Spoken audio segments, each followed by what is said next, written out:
now? Oh, it's me just calling to bust your balls. How you doing, Roger?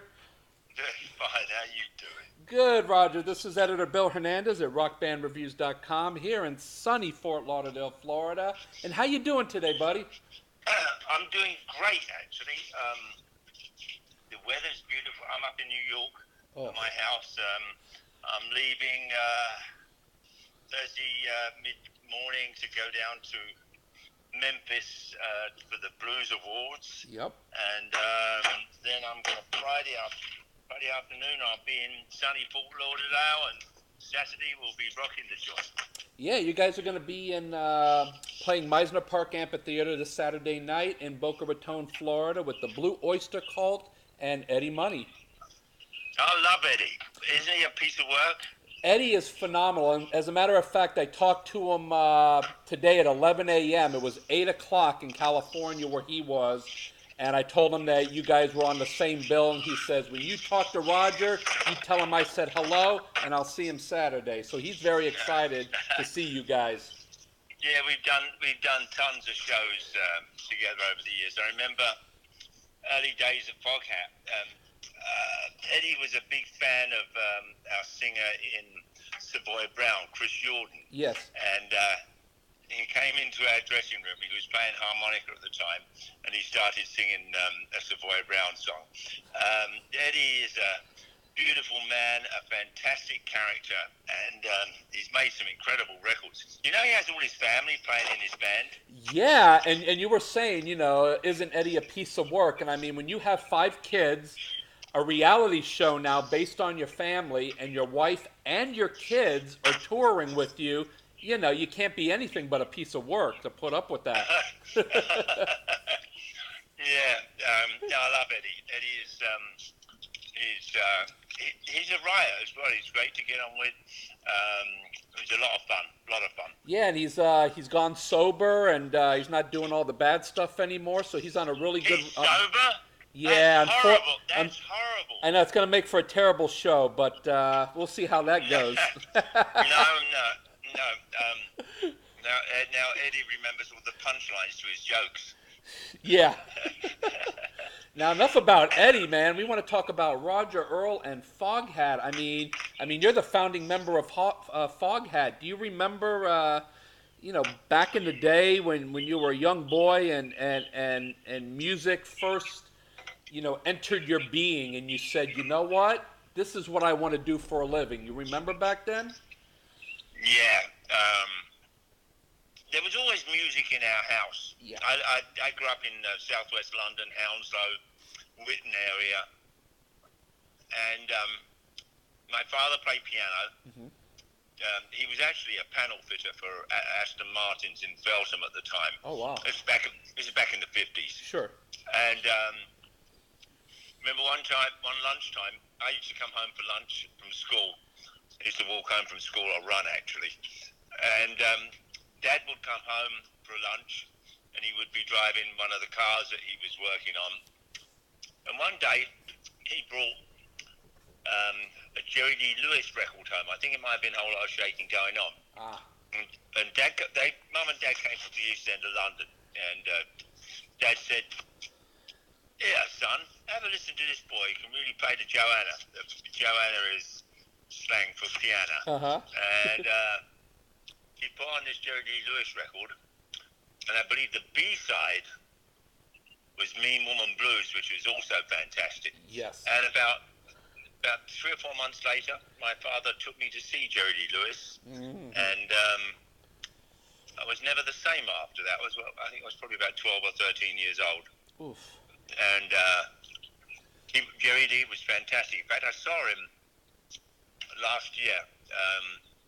I live out on Long Island, and I went into BB King's in Manhattan, and Jerry Lee was playing there. What is he? He's 82 now, I believe. Something like that. And yeah, he was fantastic. He was funny, and he played great.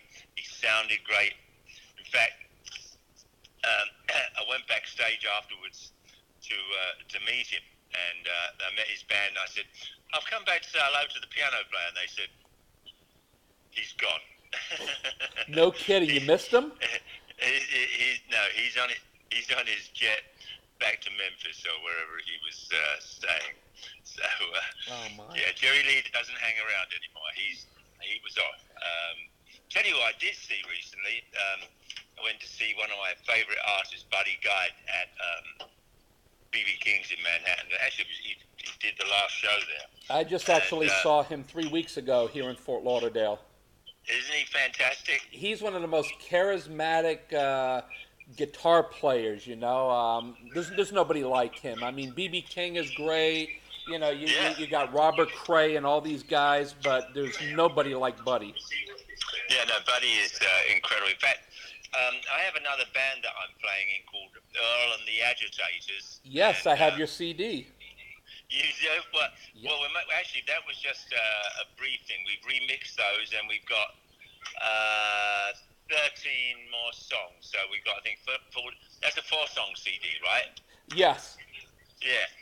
We've remixed them, and we've finished most of the songs. We've got like 13 or 14 songs. The album's going to be coming out hopefully later this year, and it's called Shaken and Stirred.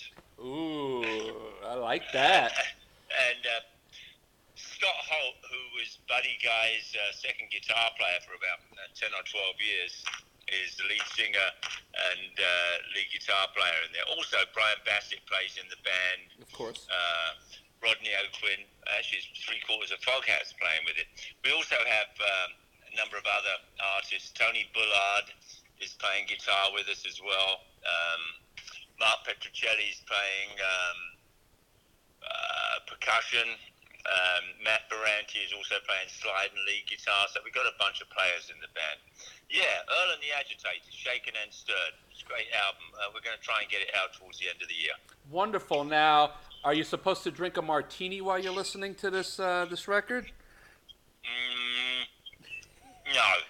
No, that's Shaken and Stirred. Okay, well, hey. 007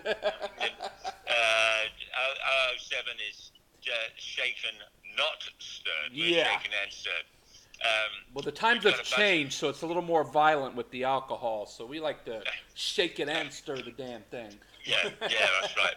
Actually, none of us drink before we play. Afterwards, we can do whatever we want, but yeah, exactly. Music is enough.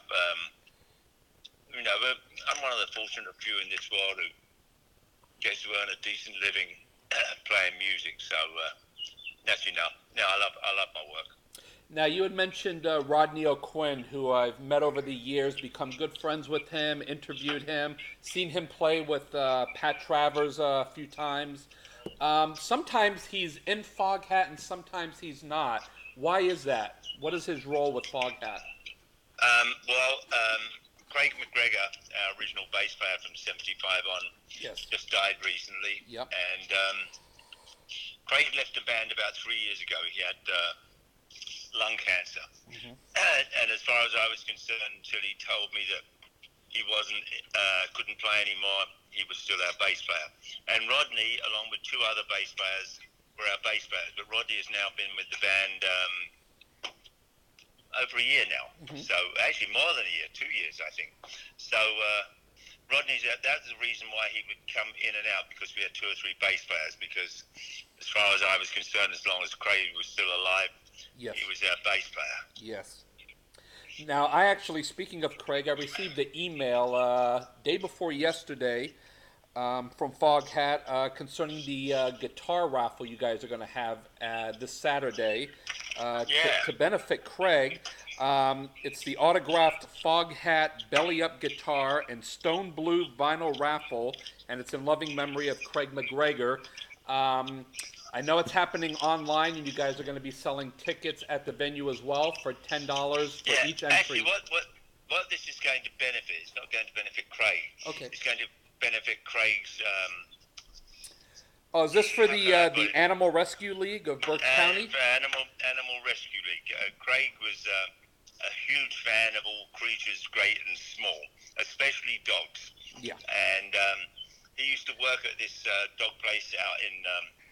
near where he lived in Reading, Pennsylvania, and he would go and work with the dogs and run them and train them and help train them rather. And the reason we're doing this is to raise food for them, because apparently it's a no-kill place, which I agree with. Yes. And it's just, and they're struggling to actually feed. They've got hundreds of dogs there. So yeah, we're doing it in Craig's memory, and I'm an animal lover as well. Couldn't really say that about the fish because I eat them, but I agree. I actually put the big ones back. Well, I think, because this is South Florida and we have so many animal rescue organizations, once people hear that it's going to benefit an animal rescue, I think you guys are going to do fantastic with raising monies this Saturday. Yeah, we've already done a bunch, and Craig's widow, Lisa, is going to be down there, and I think she's going to pick the thing out of the raffle, so that will be good too. It'd be nice to see Lisa again. So, in addition to the guitar, we also have the blue vinyl Foghat album. I want to ask you, every time we see you guys, we bring a guitar or something, you guys sign it, and we donate it for charity. Disabled veterans or the Miami Dolphins Foundation, the Cancer Center for Children. I have a brand new nickel-plated snare drum, still wrapped in the plastic in the box that you guys had signed for us back in November when you were here for Rockfest, and I want to know if I brought that to the show, would you guys like to give that away after you draw for the guitar and the album as sort of like an additional item to give away? Sure. How do you want to work that, though? You have to tell me how you want to work that. Well, I would just bring it, right at the beginning of the show. We're going to be back with Eddie Money, and I'll just hand it off. I don't know when you guys are going to do the drawing, but we'd like to give it. We're going to do the drawing there. Okay, great. Well, I'll see you much earlier. I can just give you a call way before the show. Okay. I tell you what, talk to our manager and Linda, okay. And she'll arrange it all with you. In fact, I'll get Linda to give you a call. Okay, wonderful. This way we'll have an extra item to give somebody out in the audience that says, oh man, I didn't win the album or the guitar, but hey, there's this drum now, That would be awesome. So what sort of drum is this you have? It's a snare drum, nickel-plated. Mapex puts it out, and it's in a box, and all you guys signed it with a nice gold pen. It's gorgeous. Okay. Yeah. Well, then, we'll raise money for the dogs, right? Save the dogs. Absolutely. Man's best friend. Perfect. I have two of them myself. All right, then. I don't have one at the moment because our dog died a few years back, and I haven't got around to getting another. Actually, the real reason is because I'm on the road so much. Yeah. I mean, last year was probably our busiest and best year in like 30 years. So, when you have a dog, especially puppies, I mean, you have to be there. You have to train them. You have to be with them, so that they can enjoy life, and so can you. Yeah. In fact, I was talking with Linda, my wife, earlier today about getting a dog, but again, we said we can only get that when we're home. Yeah. So I'm going to roll till I'm old and rock till I drop. So I don't reckon I'm going to be sort of getting a dog this week. No, I would love one, and I would probably get a rescue dog as well. Exactly, I agree. Yeah. Now as a drummer, are you a self-taught drummer? I took lessons for a couple of years when I was first started playing when I was 12. I took lessons until I was about 15. And like most teenagers, I thought I knew everything and didn't need to take lessons anymore. But since then, I don't sight read, but I can read charts and work stuff out. I practice every day, at least an hour, and sometimes two. I have practice pads, and I have a drum room, which, in fact, one of my grandsons came over the other day and helped me put it back together again. Because the last time I put my drums together was when we were finishing the Under the Influence album, our last studio album. So, in fact, I'm going out to the drum room now. So we'll give it a little drum solo on air, right? Nice. Okay. All right, here we go. Let's see. It's nice and cool in here. There's no AC. Well, it's soundproof. You know, I don't want to upset the neighbours or anything. Of course. Okay, look, I'm putting you down over here. Okay. All right. Can you hear me? Yes, sir. Can you hear me? Yes. Okay. We'll just do a short one, right? All right, mate.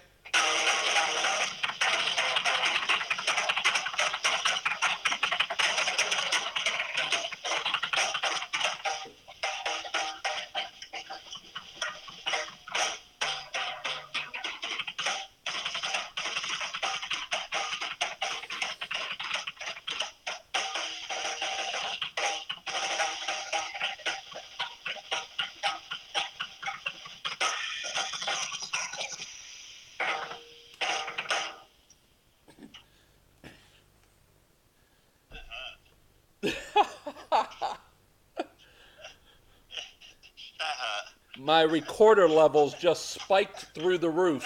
Good. That means you're doing your job. That was awesome, Yeah. Roger. Phones aren't noted for recording drums really well. Now, in addition to looking forward to the Earl and the Agitators album coming out soon, what is next for Foghat? Is there anything new coming up? Yeah, we've got. We did a couple of live recordings. We did a live recording at BB King's when we released our last album, Under the Influence. Kim Simmons is playing on there. Oh, nice. Scott Holt is playing on it. We've got a bunch of stuff in the works. Every time I finish an album, I say, that's it, I'm not doing another one. And then, of course, we start. Like you said, you're going to rock till you drop. So roll till I'm old and rock till I drop. That's right. And actually, I'm feeling really good today. It's a beautiful day up here. It's like 70 degrees, sunny. I might even get some fishing in this afternoon before I have to leave. What part of Long Island are you on at? I'm in the North Shore, near Port Jefferson. Oh, okay. I used to live in East Islip for a long time. Oh, it's not that far from me. No, not a South Shore. Yeah. No, I'm a New Yorker. Hey, you. How you doing? How you doing? How Hey! you doing? Hey, how you doing? Forget about it. Bafangu. Oh, that's a little bit of Jersey there, isn't it? Yeah, a little bit of Brooklyn, Jersey, some Staten Island too, maybe. Yeah. You know, it all blends. Yeah, we're all related, right? Absolutely. Doesn't matter if you're from across the pond or across the river. All related. Yeah. Actually, New York, what is it? An archipelago. Is that how you pronounce that? Which one? Archipelago. It's all islands around here. You got Staten Island, Manhattan, Long Island. It's all islands. I think it was Billy Joel who pointed that out to me one time. Ah, Billy, yeah. He was my very first interview at a high school. Yeah, he's great. He's made some fantastic records, doesn't he? He's phenomenal, man. Yeah, you know, he has a residency in New York. It's pretty fantastic. He plays it once a month, I think. Oh, no kidding. I didn't even know that. Oh, well, I got to get with him and talk about it then. Yeah, I've been to see Billy a couple of times. I saw him once down in Florida. He was playing with Elton John. Yeah, at the stadium. Yeah, it was. I was third row from the centre. It was fantastic. They were playing Jerry Lee Lewis tunes and obviously having a great time. Two great piano players and singers. That was it was a gas. Oh, most definitely.